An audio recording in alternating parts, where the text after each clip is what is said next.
All right, so we just watched 4 movies. Yes, 4 recent movies. And they weren't haunted. There are quick feelings that might help you decide if you wanted to see one of these movies or not. If you do not have a strong hook within the first 5 minutes or less within your film, then you can't grasp your audience to stay for the rest. Yeah. So the first one we watched was... Life is a set of choices. Does your father know you are here?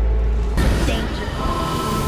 Run away and never return. Beyonce made a Lion King album that was inspired by The Lion King, and then she made this music video / movie film that was inspired by her soundtrack that's inspired by The Lion King the movie, which is inspired by the original Lion King animated feature. Yeah, that's basically it. So if you like Beyonce, you'll You'll probably like this. Yeah.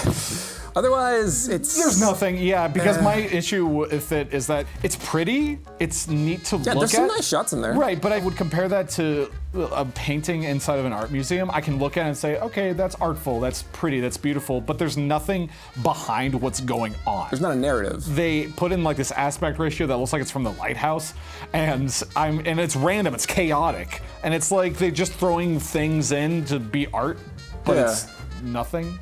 Well, I think there's another level there in terms of Black empowerment. So there's a lot of imagery of confidence and ownership of your culture, this sort of thing. So, there's something going on there. There is, but I think it's so subtle. I likened it to Michael Jackson's old movie where it was just him making music videos the entire time. Yeah. I can't see how people can sit through an hour and a half of that.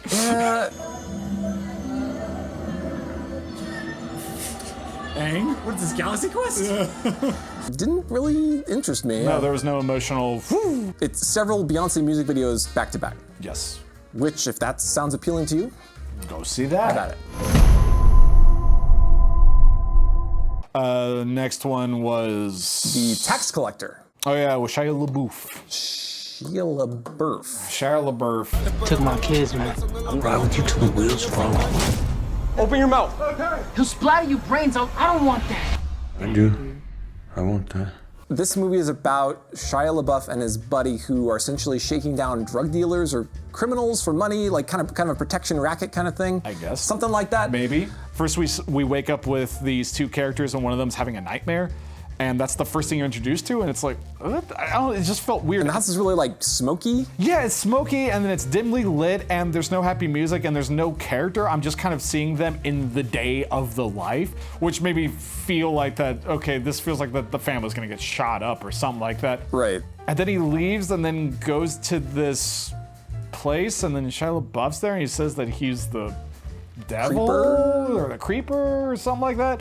And I mean, the only thing that I took out of it was that Shia LaBeouf has a very intimidating stare. Yeah. All those Transformer films. It just felt like a lot of paint that someone just threw up on the wall. Yeah, we watched a good 15-ish minutes of that. Yeah. And it was not appealing in that period of time. I would assume that the guy's family gets killed and then revenge?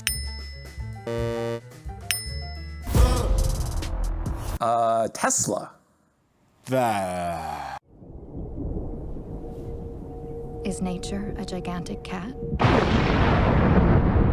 And if so, who strokes its back? Real weird. That was so weird. I love weird and I love bizarre and I love kooky and strange, but this felt like that it was David Lynch in film school when he did way too much acid.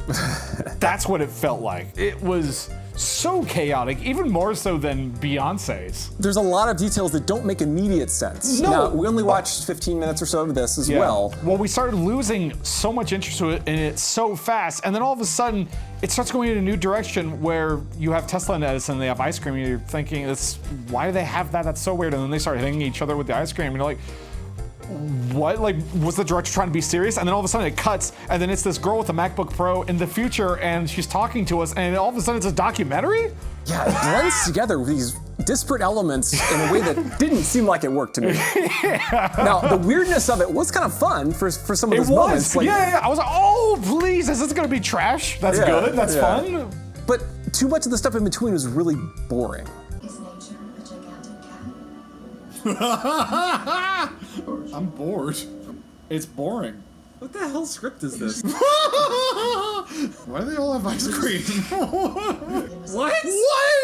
Is this a documentary now? With his mother, a brilliant woman. Like was the too- shots were yeah. just so lifeless. Right, but then I also think that the degree of the oddness and just the severity of that oddness was just so disproportionate to everything that was going on. Because, you know, like with Crimes of Grindelwald, at least with that, it's so bizarre and kooky and strange, but it's relative to the world that it's in, whereas in this one, there's no rules or boundaries. It's like, wait, now it's a documentary? Wait, now it's this? Yeah, it does not follow a coherent plot. Yeah, and or theme or mood or I don't know. And then we skip to the very end and What?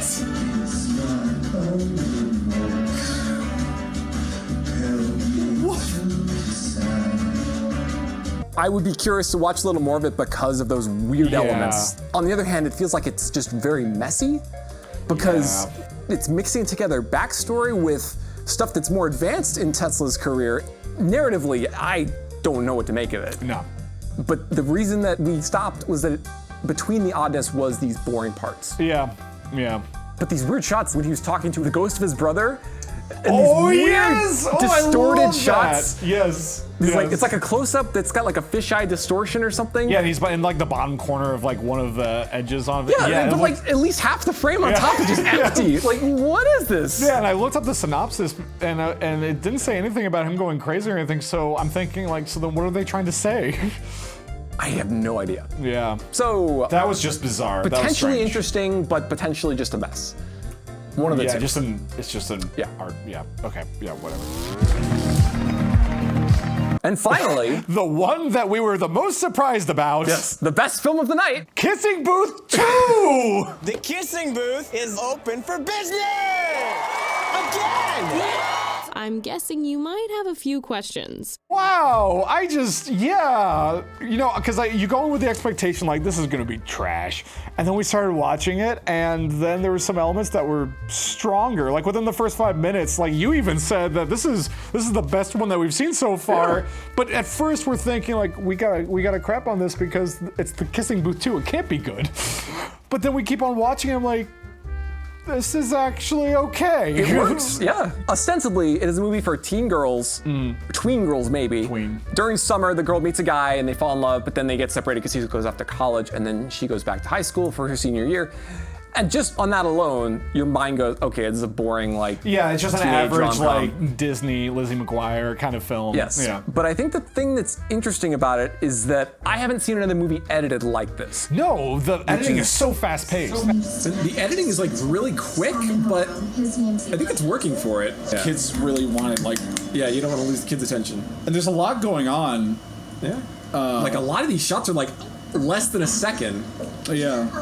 But not just the editing style of it, not just the cuts, but actually how they're zooming up on different items and then like introducing different things that are going on. It was just so. The shots are composed to be very quick. Yeah. And can convey a lot of details. In very little amount of time. Right. It doesn't feel like it's giving you whiplash or something. No, it doesn't feel like, oh, God, too Yeah. much. It's not like Catwoman. No. But I thought it actually worked pretty well for the movie. It did, and especially it kept the tone throughout, and we were just kept on getting interested. Like we hit the 10-minute mark, and 20 minutes? Oh yeah, let's go on a little bit more. I think we almost made it to 30. Yeah, honestly, after this, I'm kind of interested to watch both movies. I am too. Oh, I'll go start with Kissing Booth 1. This should be fun. I think it's so funny how there's so many videos of you and I just tearing apart so many films, and I'm sure that we're gonna have a following at some point that's gonna say like, you guys hate everything, and then we just do the crowning jewel of Kissing Booth 2.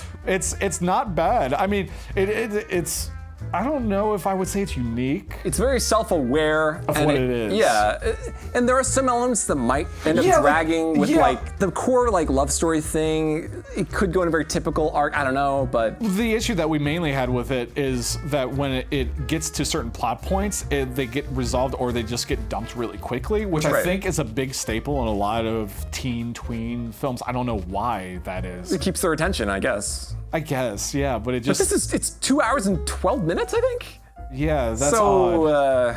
if it can go that long without dragging too much at some point, I'd be very surprised. So I would expect it to like sag somewhere, maybe. Right. But definitely it starts off pretty strong. It does. I'm kind of interested to see the first one too. Yeah. Maybe we'll do a review. Maybe. Well, yes, we'll do the Kissing Booth trilogy review. Is there a trilogy? There will be. You know, without some sort of financial aid and your help, I'm not so sure we can afford a more expensive college. You'll almost have to open some kind of business, like a booth for kissing. Maybe part of my enjoyment was that it was so unexpected and... Yes, I think, yeah, that's a good point, is that we were just expecting it to be complete trash. Because I was having these conflicting emotions in my body where I was like, I gotta hate this, because it's the Kissing Booth too. And then the other side of me is like, oh, Spencer, this is actually kind of good. And then it just kept on like filling up my brain. It was like gas. It was just like filling up and out, filling it up, and then... it looks nice. It does. The actors do a good job. It's well shot. The acting is good. The script is entertaining. Editing, I think editing was the one that stood out most to me. Yeah, so. yeah, I'm surprised. So definitely keep your eyes out for Kissing Booth 3. That one, yes. Well, eventually Kissing Booth 3. And then maybe they'll do a prequel. Is it from the dad's perspective? Yes, when I was your age, I had a kissing booth. Yes, this is how I met your mother. I got her off of the docks. That one dark. Yeah, so if you like this kind of format, let us know in the comments below because we like this format and we kind of want to keep it going. Yeah. So like new movies that we can just get a quick bite of and see if they're appealing or not. Yeah, let us know.